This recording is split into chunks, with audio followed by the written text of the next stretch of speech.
ലോകനൃത്ത ദിനത്തോടനുബന്ധിച്ച് dance challenge നടത്തി YouTube ചാനലായ പ്ലാനറ്റ് മീഡിയ പീപ്പിൾ. ചാനൽ അഡ്മിനായ ഗൗരി നടത്തിയ ഡാൻസ് ചലഞ്ചിൽ നിരവധി അധ്യാപകരും കുട്ടികളും പങ്കാളികളായി.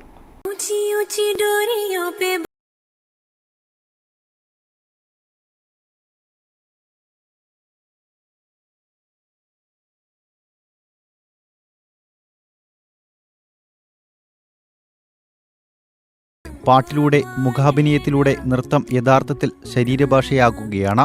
കൈമുദ്രകളിലൂടെ പദചലനങ്ങളിലൂടെ ഭാവാഭിനയത്തിലൂടെ ലോകമെങ്ങും ഒരേ മനസ്സായി ആഘോഷിക്കുന്ന ദിനമാണ് അന്താരാഷ്ട്ര നൃത്തദിനം. ഏപ്രിൽ 29 ലോകമെങ്ങും നൃത്തദിനമായി ആഘോഷിക്കുന്നു.